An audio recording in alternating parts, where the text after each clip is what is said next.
Rukh is one of those cards that always seem to cause some sort of debate. Does he get hit back by the defender? Does his ability affect shielded units? What happens if he shoots first? I'm Chris, and it's time to answer all these questions about one of the deadliest assassins of Star Wars Unlimited. Let's get the most common scenario out of the way.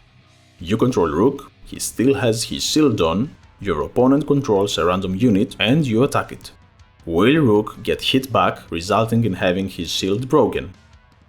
Now, there's a rather common misconception that the while attacking part means that Rukh gets to deal damage first, so if the opponent doesn't survive, no damage should be dealt to Rukh. This is incorrect. Rukh doesn't have some sort of first strike ability. The while attacking part has nothing to do with the timing of damage application. It just states that his ability is active only when he's attacking and not when he's the defender. So, the usual steps of attacking with a unit apply. Declare the attack, deal combat damage, and complete the attack.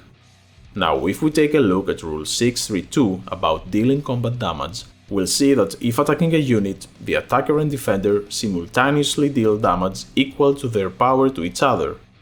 So, regardless of the HP value of the defender, Rukh will be hit back and his shield will pop. The defender will also be defeated in any case. If it has less than 4 HP, it will be defeated due to combat damage. If it has more, Rukh's ability will seal the deal after all combat damage is applied. Another question that comes up pretty often is if Rukh's ability works against shielded defenders. Do they get defeated? Let's take a look at what a shield token actually does. According to Rule 376, a shield token is an upgrade that gives the unit it is attached to plus 0 power and plus 0 HP and has the text, if damage would be dealt to attached unit, prevent that damage. If you do, defeat a shield token on it. Notice that the word used is prevent, not absorb, not reduce, or anything similar. This means that in our case, since all combat damage coming from Rukh is prevented by the shield, his ability will never trigger and the defender is safe. Now, before we move on to the most polarizing scenario, which I'm pretty sure is why you are here, show your support for the channel by hitting the like button, leaving a comment and subscribing. It will be much appreciated. This is always a cause for debate among Star Wars Unlimited players and is a scenario that tests our understanding of some core game mechanics. What if you, controlling Rukh, play shoot first in order to attack an enemy unit with him? Who gets damaged? Who is defeated and when? Now, the defender's HP does make a difference here, so let's start with a simple case of a defender with low HP. Since you played shoot first, Rukh will deal his combat damage before the defender. As stated on the card itself, if the defender is defeated in the process, he deals no combat damage. If you love your rules, there's also 632E on this. If the attacker has an ability where it deals combat damage before the defender must survive the dealt damage before it can deal combat damage back to the attacker. Now to the tricky part.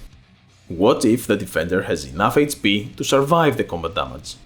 Is he defeated by Rukh's ability before dealing damage back to him? There's a few important things we need to state here. First of all, according to Rule 768, if an ability triggers during an attack, resolve that ability at the appropriate timing point within that attack. What's the timing point, you ask? Well, 632G states that after dealing all combat damage, resolve any when defeated abilities on defeated units and any other abilities triggered during this step, including when this unit deals combat damage. Now, shoot first may change the timing on dealing combat damage, but it doesn't change the appropriate window to resolve any triggered abilities. So yes, Rukh will deal combat damage first, triggering his ability, but since the defender survives the damage, he will also deal damage back to Rukh. Then, after all combat damage is dealt, it's finally time for Rukh's ability to resolve. But wait a minute, this gets even better. In this specific case, Rukh is actually also defeated as a result of combat damage. So, does the defender actually get to survive?